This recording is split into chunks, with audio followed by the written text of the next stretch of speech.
This is the baddest you've never heard of. He's the Lenca chieftain and warrior, Lempira.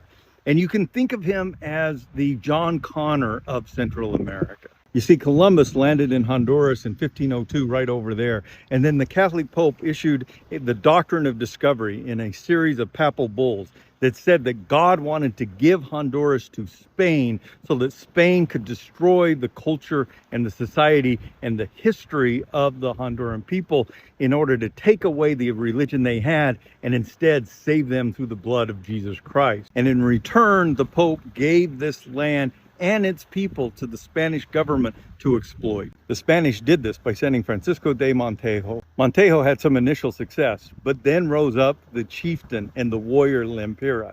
He pulled together a group of 200 different villages and raised an army of 30,000 warriors. Now, he knew that he couldn't fight with Montejo on the battlefield because of the Spanish superior technology. Instead, what he did was he retreated back into the mountains of Honduras, and he got Montejo to follow him. There he had established fortifications high up in the mountains, and he retreated into those fortifications. Montejo laid siege and tried to take them, but for months was unable. The whole time, Montejo's army was becoming weaker and weaker and more depleted, until finally Lempira sent out the word. It was time for a rising up on the plains of Honduras, and the people rose up and began to kill off the Spanish invaders. Montejo knew he was defeated, and so he petitioned for peace, and there was a parley where Lempira came out from the fortress to meet with the Spaniards to negotiate the surrender.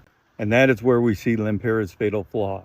You see, he was a man of honor, and Montejo and the Spaniards were not. While the Spanish were standing in front of Lempira petitioning for peace, far off there was an assassin with an arquebus, a long rifle, that shot and killed the great warrior leader. The Spanish could not take Honduras for their God with honor, and so they resorted to deceit and deception, to dishonor.